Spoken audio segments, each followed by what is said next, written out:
प्यारे मित्रों, नमस्कार। प्रेम विवाह यानी love marriage, intercaste marriage, interfaith marriage का फैशन और एक्सेप्टेबिलिटी बड़ी तेजी से बढ़ा है। लेकिन जो वर्ग इससे सबसे अधिक प्रभावित हुआ है और परेशान है वो है मिडिल क्लास। देखिए, मिडिल क्लास अपनी जाति को लेकर के, धर्म को लेकर, संप्रदाय को लेकर के, दोस्तों, मित्रों, रिश्तेदारों में अपनी इज्जत को लेकर के, अपनी खानदान की नाक को लेकर के, वैल्यू सिस्टम को लेकर, परंपराओं को लेकर के जरूरत से ज्यादा सेंसिटिव होता है और व्यक्तिगत रूप से नुकसान उठा करके भी वो उसकी रक्षा करने की कोशिश करता है। उसकी परेशानी तब बढ़ जाती है जब उसकी अपनी ही संतान आकर के उसको जोर का झटका धीरे से कहता है कि भाई मैं तो प्रेम विवाह करने वाला हूं। और जब ये कहता है कि हम इंटरकास्ट मैरिज करने वाले हैं, पैर के नीचे की जमीन ही खिसक जाती है। देखिए, आज हम arrange marriage versus love marriage के गुण दोष की विवेचना करने के लिए नहीं बैठे। आज हम उन पेरेंट्स की बात करेंगे जिनकी मर्जी के खिलाफ बच्चे उनके सामने खड़े हो गए हैं और वो मानसिक रूप से काफी परेशान है, हारा हुआ महसूस कर रहे हैं। देखिए, जब से शिक्षा का प्रचार प्रसार बढ़ा है,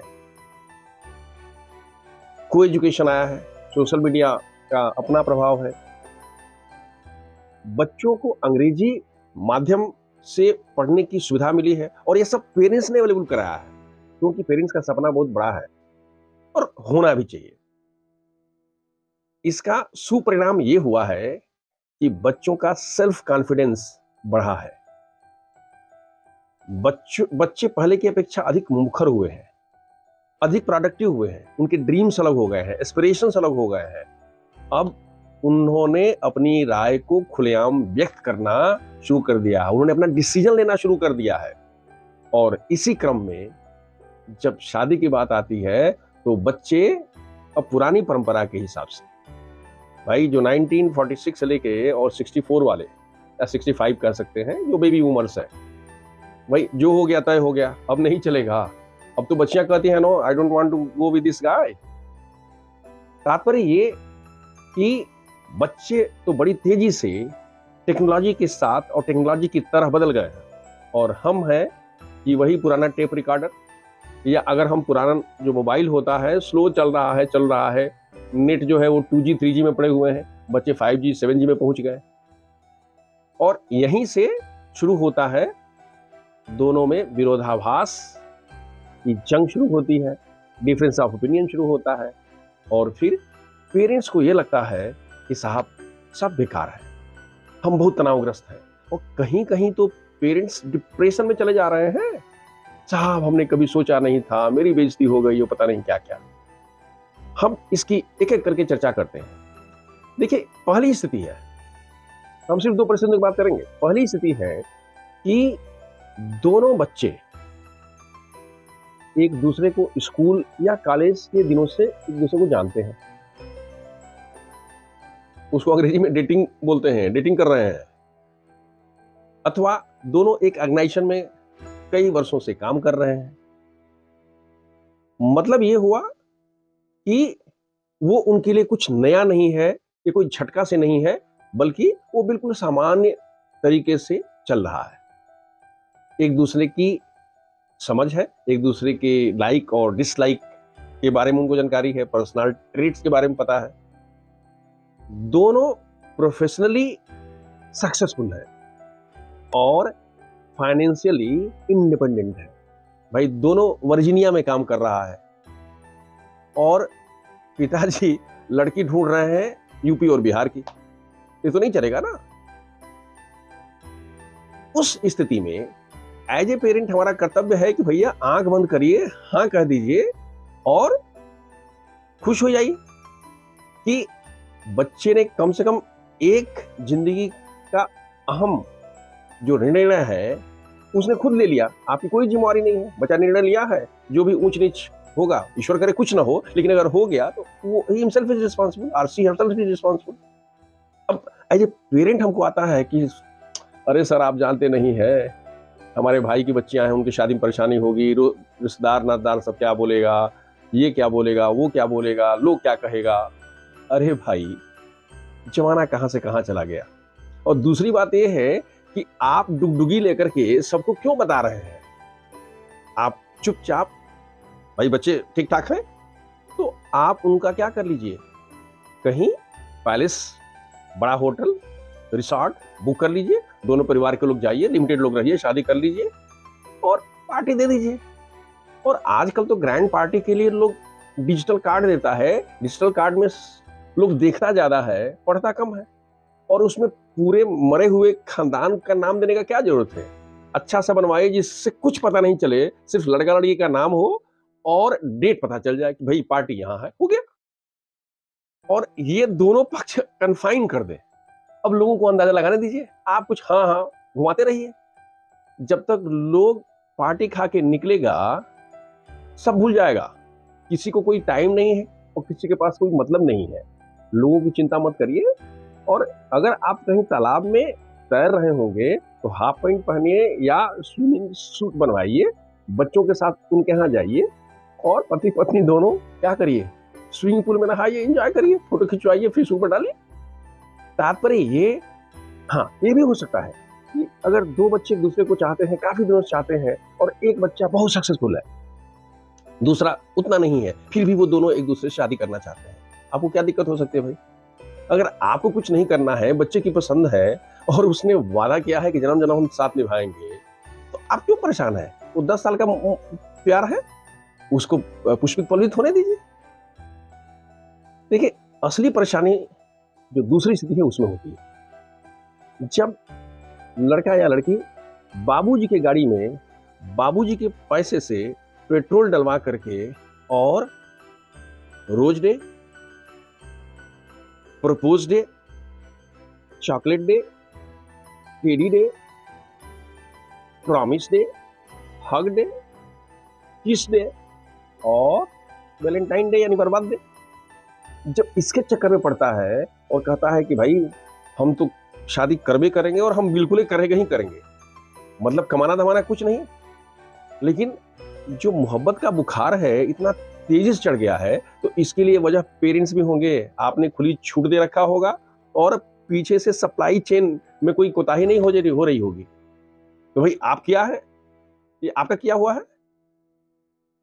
सबसे पहले बच्चों को समझाइए, आपसे नहीं समझते हैं तो किसी समझदार आदमी से उनको समझाइए, मना नहीं करिए। आप ये नहीं कहिए कि भाई हम तुम्हारी शादी के खिलाफ हैं, लेकिन आप उनको ये कहिए कि भाई पहले अपने पैरों पर खड़े हो जाओ। ये जितना डे होता है ना, उसके अलावा रेंट डे, पेट्रोल डे, सब्जी डे, मसाला डे, राशन डे, बहुत सारा डे होता है, कपड़ा डे होता है, और उसकी व्यवस्था। इसके बावजूद भी अगर वो अड़ जाते हैं कि नहीं हमको करना ही है, आप लोग अगर नहीं साथ देंगे तो हम भाग करके क्या कर लेंगे, मंदिर में शादी कर लेंगे, कोर्ट में शादी करा दीजिए। दोनों परिवार के लोग मिलिए, बोले चलो तुम्हारी हम मंदिर में शादी करा देते हैं, पैसा बचा लीजिए, एक नया पैसा खर्च मत करिए। वो आपको लगेगा कि सर हमारा कितना दिन का अरमान है, अभी अरमान को दबा के रखिए, हम वीडियो में आगे बताएंगे कि अरमान को कैसे निकालिएगा, लेकिन एक नया पैसा मत खर्च करिए, क्योंकि देखिए वो प्यार नहीं है, वो प्यार का बुखार है, और बुखार ज्यादा दिन रहता नहीं है, वो 2-4-6 महीना में ही उतर जाएगा।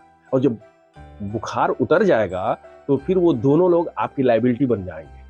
हो सकता है कि उनका खर्चा पानी भी आपको ही देना पड़े, तो सब इधर उड़ा दीजिएगा तो फिर कैसे होगा? इसलिए उसको बचा के रखिए, उनको महसूस कराइए। हाँ, जरूरत पड़ती है तो उनको मोटिवेट करिए, उनको सेल्फ सस्टेन होने के लिए, अपने पैरों पर खड़ा होने के लिए सहायता करिए, सहयोग करिए, सब करिए। लेकिन जब लगे कि हाँ भाई ये नाक से पानी ऊपर हो जाएगा, फिर भाई बच्चा है, कर लीजिए। देखिए, एक्सेप्ट भी कर लीजिए और अलाउ कर लीजिए। बस ध्यान रखना है कि खर्चा करना नहीं है, और उनको अपना खर्च चलाने के लिए शादी वादी हो गई, भाई आ गए, अब आप लोग जाइए और अपना अपना हिसाब देखिए, रहिए, एक रूम लीजिए, जो करना हो करिए, थोड़ा दिन आना जाना कम कर दीजिए, चीजें अपने आप ठीक हो जाएगी। देखिए, ये तो दो स्थितियां हैं। कुछ सावधानियां हैं जो पेरेंट्स को बरतनी चाहिए। पहली सावधानी है, play with time not with lives. देखिए, जब सबसे पहले बच्चे आकर के और घर में पटाखा या बम फोड़ते हैं तो पहली पेरेंट्स की प्रतिक्रिया यही होती है कि हम जहर खा लेंगे, हम जान दे देंगे, हम गोली मार लेंगे, अड़ियल बाप होगा तो बोलते हम गोली मार देंगे। यही चलता है। कहीं ऐसा तो नहीं है कि आपके इस व्यवहार से वो दोनों सही में एक साथ जाकर के कहीं कूद जाए, कुछ खा ले? इसलिए पहले बच्चों की सुरक्षा को आप इंश्योर कर दीजिए।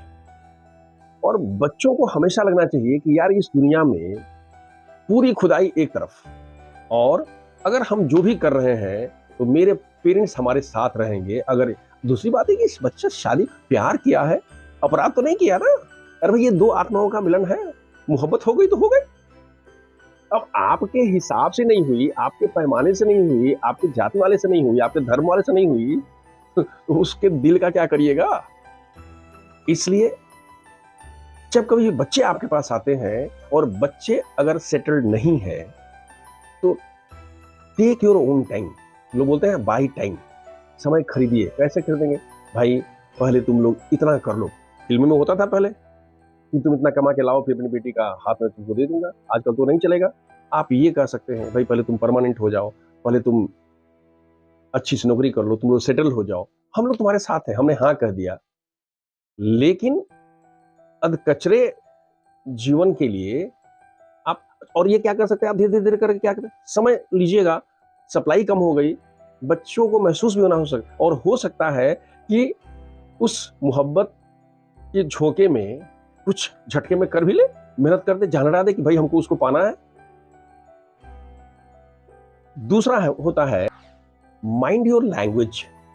देखिए, जब कोई भी लड़का लड़की में प्रेम प्रसंग चलता है, घर वालों को पता चलता है, तो निश्चित रूप से उसमें अगर इंटर कास्ट है तो कोई बड़ी कास्ट का होगा, छोटा कास्ट का होगा, दोनों का जो पारिवारिक स्टैंडर्ड होगा वो थोड़ा सा ऊपर नीचे हो सकता है। तो समानता जो ऊंची कास्ट का हो या थोड़ा सा ज़्यादा पैसे रुपये वाला हो, तो वो भाषाई मर्यादाओं को तार तार कर देता है।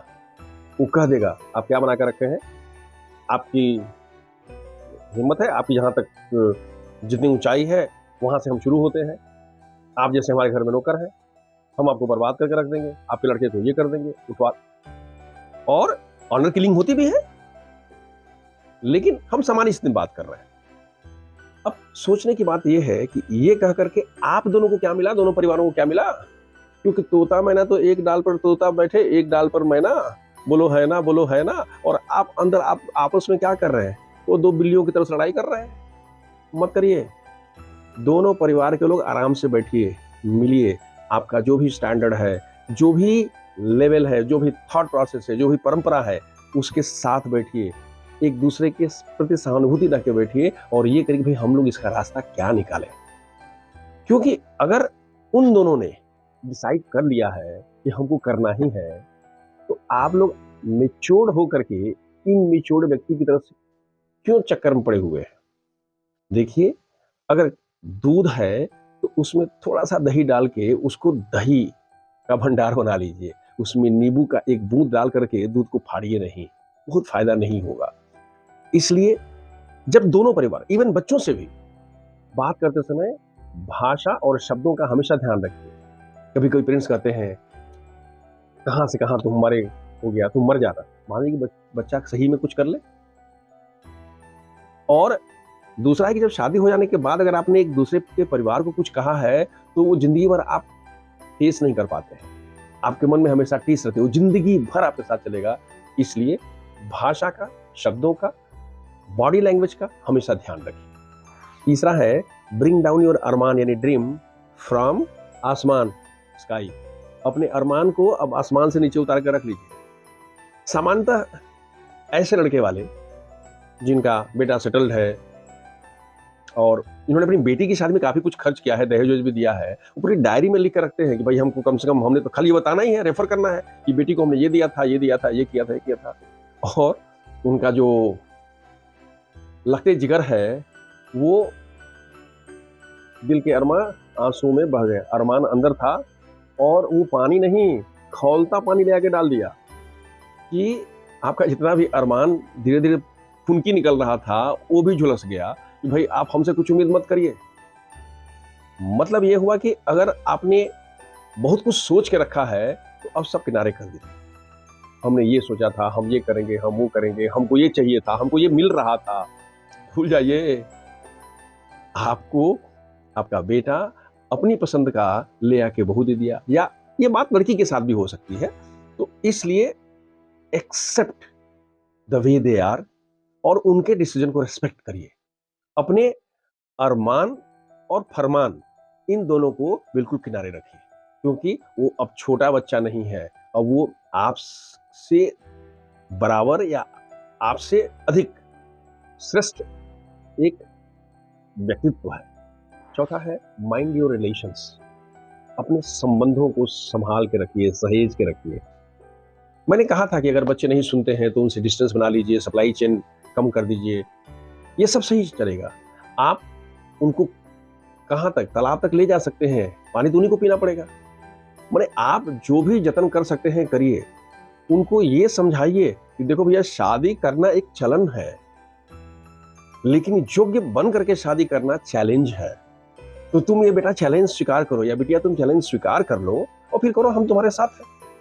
लेकिन अपने ईगो को बीच में ला करके, या बच्चे कम बोलते हैं उसको लेकर के किसी बात को इशू मत बनाइए, और अपने रिलेशन को इतना स्ट्रेसफुल और स्ट्रेनफुल मत बना लीजिए कि फिर ऐसी गांठ बढ़ जाए जिसको कभी खोला नहीं जा सकता। इसलिए पहले संबंधों को सहेज लीजिए, सुधार लीजिए। हमेशा ध्यान रखिए भाई, सब कुछ करेंगे लेकिन हमारा संबंध नहीं बिगड़ना चाहिए। कम बात करेंगे, कम आना जाना करेंगे, कम बोलचाल करेंगे, कम लेना देना करेंगे, लेकिन संबंध हमारा रहेगा। संबंध विच्छेद नहीं कर सकते हैं, क्योंकि अल्टीमेटली है क्या, तो माँ बाप। जो पांचवा है वो है फॉरगेट एंड फॉरगिव। देखिए, जब परमात्मा ने आपको संतान दिया था तो वो बहुत बड़ा उपहार था। आपने ईश्वर से एक कंडीशनल उपहार लिया था क्या, कि नहीं हम ये गिफ्ट तो ले रहे हैं, लेकिन इस गिफ्ट को मैं जो कहूंगा, मैं जैसे सोचूंगा, या हम जैसे चाहेंगे ये गिफ्ट वैसा ही करेगा। ऐसा तो कोई लीज साइन नहीं हुआ भाई भगवान से। अब उन बच्चों का अगर बच्चा हो जाता है, यानी आपके पास ग्रैंड चाइल्ड परिवार में आ जाता है, और बच्चे जिस स्थिति में है, then forget everything, forgive everyone and embrace the family. क्यों? कि ये परमात्मा आपको दूसरा गिफ्ट देता है।